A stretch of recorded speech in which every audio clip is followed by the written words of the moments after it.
Well, hello there, motherfuckers, and welcome to your SmackDown review. So this show, it had some good points like all shows, but at the end of the day, I still feel myself saying, eh, and that happens all too often with these shows. I don't feel like we're getting enough. It's always the same thing. I repeat myself week after week. Couple of good things, potential, but not enough. Let's start off. The first segment was very entertaining. Daniel Bryan talks about the match tonight, the ladder match rematch. I can't believe that we're having the same exact match that they had at the pay per view. Not even 2 weeks after it happens. I mean, this just shows like they don't even care about how they book things anymore. It's just whatever. I mean, I'm not gonna complain about having a ladder match on a show, but they book these things. Nothing feels fresh anymore. Why does everything get so same old in the WWE? This is one of the reasons here. Carmella and Ellsworth. This is a good duo. Bryan, with Ellsworth. Ellsworth was saying Bryan was making up an injury, that he's a coward, and then security comes out and pulls Ellsworth out of the ring. He's kicking and screaming. Bryan says that he's going to not only ban him from the match, but ban him from the whole arena. Very well put together here. You know, um, this is just entertaining, and I like Ellsworth in this role. Ellsworth, when I first saw him and they were having him pin AJ Styles, I ranted against the motherfucker. I says, what the fuck are they doing with this weird looking guy? But this is a good position for him. If they're going to use Ellsworth, this is definitely the way you want to go with them. The Usos defeated the Hype Bros like that. So Zack Ryder comes back from a crushing injury. They have all these stories about Zack Ryder. The guy gets himself over. I've told this story 1,000 times, for fuck's sakes. Gets himself over with his own internet show, does what he has to do to get himself over, comes back from a career-threatening injury. The guy beat cancer at one point in his life. This guy has everything. He's got the physique. He's got everything that you could possibly want in the story. You could tell a great story with this guy. And they have wasted him for every single year he has been in this company. They have had every opportunity. This guy was over. He had whole audience. People says, "Oh, you're exaggerating." Yeah, I'm exaggerating. Madison Square Garden, everybody screaming for Zack Ryder at the Survivor Series. People saying we want Ryder. When mystery tag partners were going to be announced, this guy was super over, super fucking over, and he also was getting tons of subscribers until WWE got jealous. McMahon got jealous and said, "Put his show on the WWE YouTube channel." And then after that, it was all downhill. And they actually wrote his burial into the actual scripts, where they would actually have Cena making out with his girlfriend right in front of him. They had him losing titles, had him looking pathetic at the hands of Kane, always getting his ass handed to him. They should be ashamed of themselves. So now the Hype Bros. I don't. He comes back from this career-threatening injury. They put the whole thing out on their YouTube channel. The comeback story, comes back and loses right away. What the fuck is that bullshit all about? Loses right away, and not only that, but he's the guy to get pinned in the match. After that, the New Day comes out, and I'm not in the mood for this. The Usos are great heels, but I'm getting so fucking sick and tired of this nerdy ass shit, New Day. And after I see a guy who I genuinely like getting buried, I'm not in the mood to see this bright, colorful unicorn shit. Fuck out of here. The Fashion Vice segment was quite funny with the Eddie Money tickets. They're interrogating the Ascension, Miami Vice style. You had a lot of like entertaining little bits here.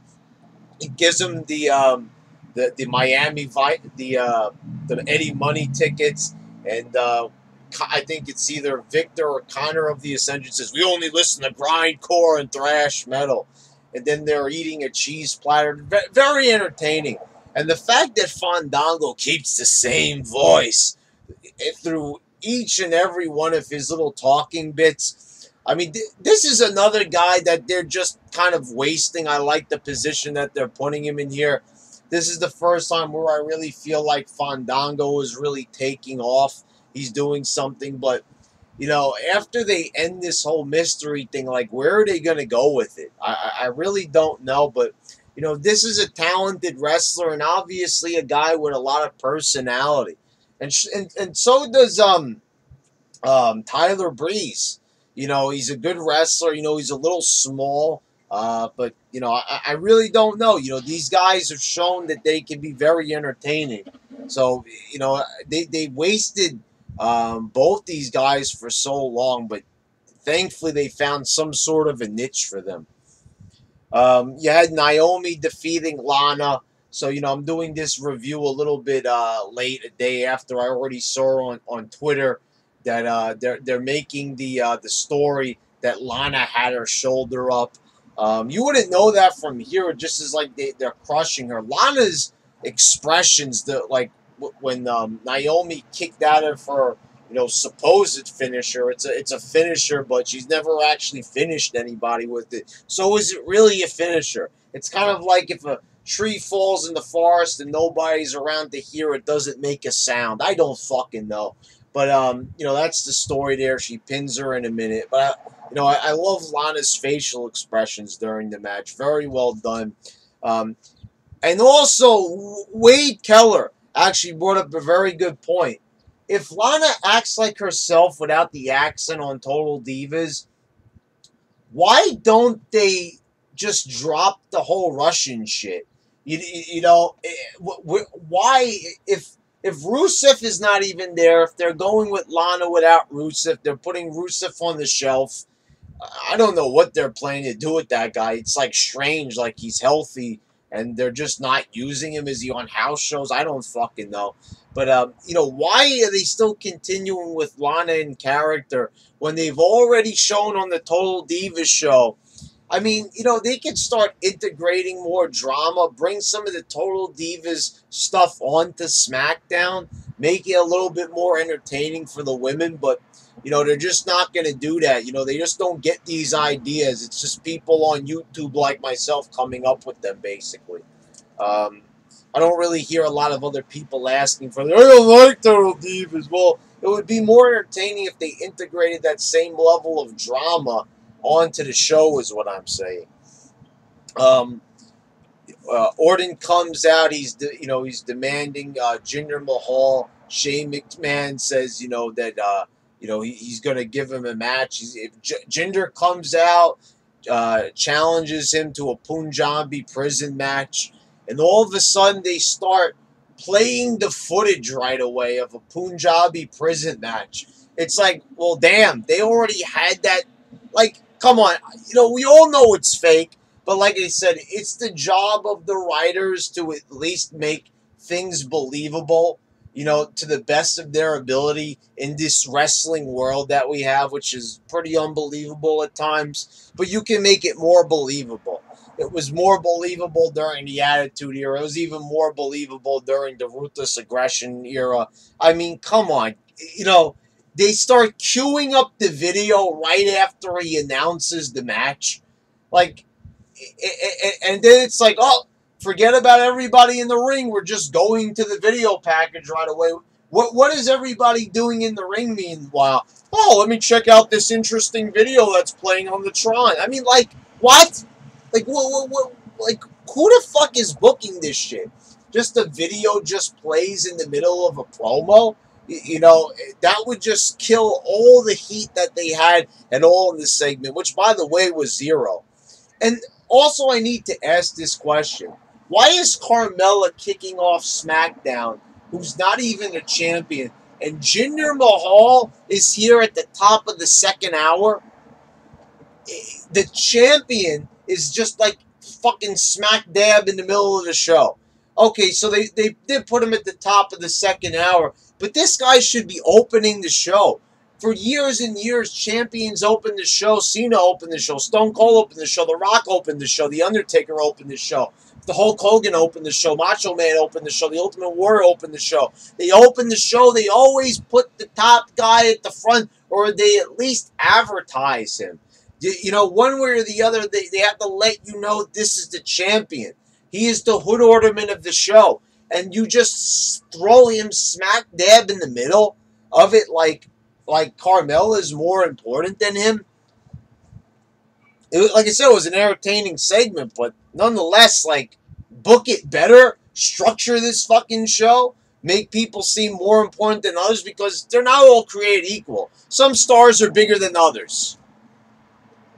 Styles is backstage with Owens. Daniel Bryan is making a battle royal. He talks about the 4th of July.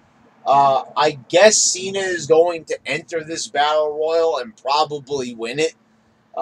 You know, is he going to win the U.S. title again? Now, I'm not saying I did not enjoy Cena as U.S. champion, because I did, and I put the guy over. But are they really going to just have this guy come back to just win the battle royal? Is that the plan there? You know, I'm not really like understanding this. Like, they're gonna really go and have Cena like win this belt again, like to do another like open challenge storyline. Like, it worked the first time, and then they took the belt off of him and gave it to Seth Rollins, and they gave it back to him, and then he did the open challenge again. Are they gonna do the three times now? They're going to go for the same type of story with Cena for the third fucking time? You could do something better with him. I mean, for fuck's sakes, this is, you know, no matter what people say, Cena is still the main fucking draw in this company.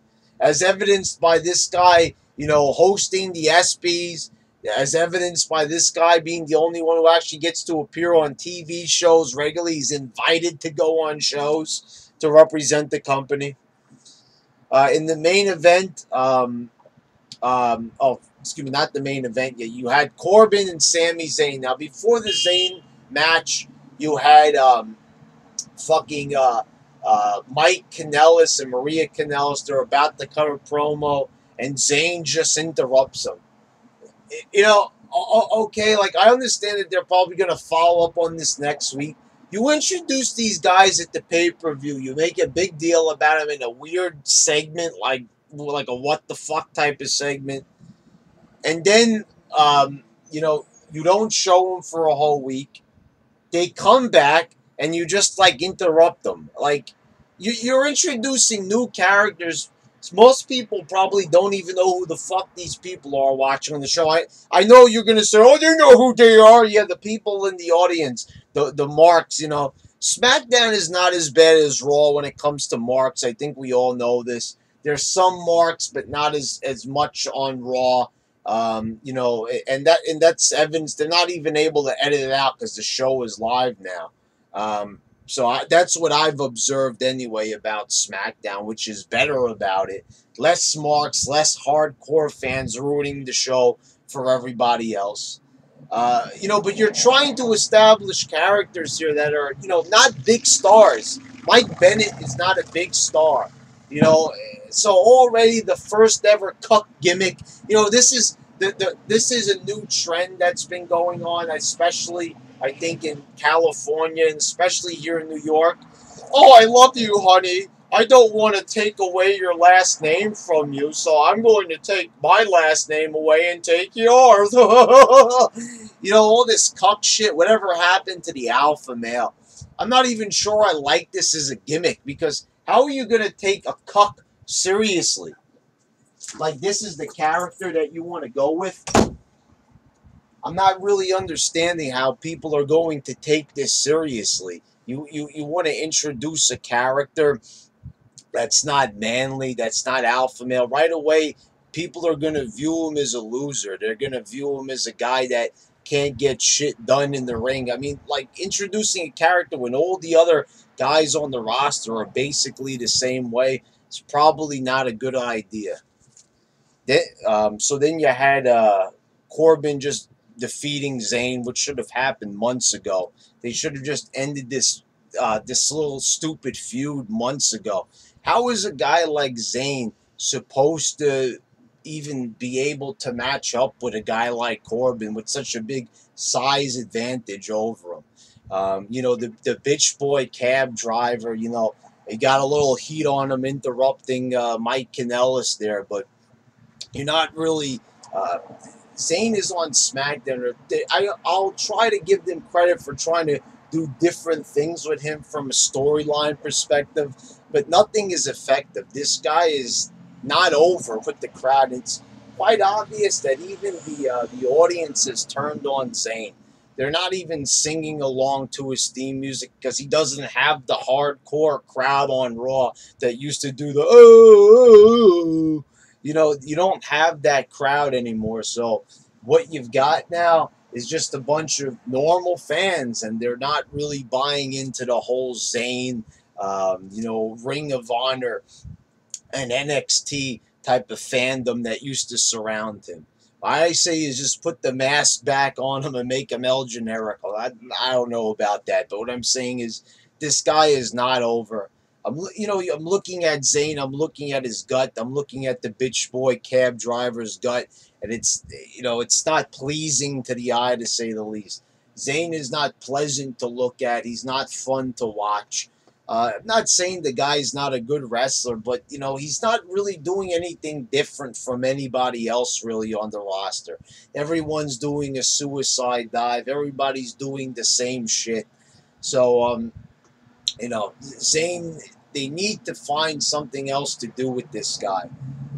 The gimmick that they hinted on Raw briefly with him and Kurt Angle, where he was a bit annoying and he was a bit like getting neurotic and crazy, that showed potential. They could have went somewhere with that. And I know that Wade Keller was complaining, oh, they're making the guy like a flake. I don't like that. Wade Keller wouldn't know interesting TV if it bit him on the ass. But they seem like they've kind of scrapped that. He's still like a goofball, but I wish they would have went with the flaky Zayn gimmick and not listened to all the wrestling journalists complaining about it, because maybe that's why they really didn't go through with it. Now we have your main event, and it was Carmella once again winning the ladder match. Ellsworth came out anyway. He interfered a bit, but Carmella actually grabbed the case herself. So here's the thing, what I need to ask. Why the fuck did we need to have this match again when it yielded the same result? And I predicted your YWC champ. I know these guys inside and out. They were not planning on having this match. It was not in the books. It was not written in it.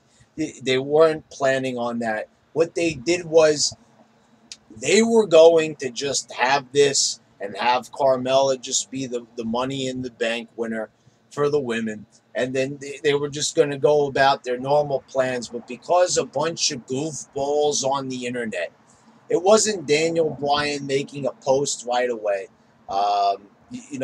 That's not what it was. The fans went fucking ape shit following the pay-per-view. From the minute that match happened, the fans flipped their fucking wigs like they always do, complaining about a fake match. And so what happened? They complained about a predetermined result. Heels usually win matches, or at least they used to win matches, by cheating. So she had her valet, her manager, whatever, James Ellsworth, climb up the ladder and grab the briefcase. So, in my opinion, a beautiful heel finish for Carmella. Carmella's more of the more dainty out of all the other girls. So that's what they wanted to do there. That's the story they wanted to tell, that she's a heel and she needed the help of Ellsworth to win. Because she's like the princess and everything. And, but I like that story that they tried to tell at the end of the match. But of course, all the hardcore fans and the goofballs, they on the internet, They ruined it. They took to Twitter and says, I don't like that result. And so they changed the result to the match. How sad was that? Because the fans couldn't handle it. Couldn't handle a match being different. Every match needs to have a clean finish. Even if it's a heel, like, my God. You guys, it's the same thing with Wade Keller. Always complaining if it's not a clean finish. Like I said, if it's not a 60-minute Iron Man match with Shitcake Nakamurphy and Bitch Boy Sami Zayn, it's no good. We got to have straight wrestling at all times. No stories, no nothing. We just have to have everything straight down the middle. I mean, like I said, they want to have it like Ring of Honor when it was first introduced in 2002. A hearty handshake at the beginning of every match and just straight good old fashioned wrestling, like 70s style. What a bunch of horseshit. That type of style is not going to get ratings. It's not going to bring in new fans. What it's going to do is tank the wrestling industry, is what it's going to do, and more specifically, tank WWE. If you want that type of hardcore shit, go watch a Japan match. Go watch your New Japan Pro Wrestling, for fuck's sakes. Don't try to ruin the American product. Like I said, why do you have to make WWE the way you want it? You want to do it in your own sick little way. Oh, I want to have it like Japan. No, you're not going to have it like Japan. And McMahon is, at least he has enough know-how to not do that, not fully give in to the fans, but still, he gave in to the fans here in this match, and I think that's fucking sickening. Just because you couldn't have it your way, he changed the result, and he ended up giving the win to Carmella anyway. What the fuck was the point of that? It still yielded the same result. The same result happened. We had to watch the same match again. We had to have 20 more minutes of the same fucking match with the same fucking shit, so they could basically redo the finish. So this time, Carmella grabbed the briefcase and not James Ellsworth. Oh, okay. So now are you satisfied? Well, Ellsworth was still involved. We're not having a third ladder match, okay? They're not gonna make this into a fucking trilogy because you guys can't handle wrestling, and I would say that you can't handle reality. The reality is that it's fake. It's predetermined. These people are characters. They're playing a role on TV.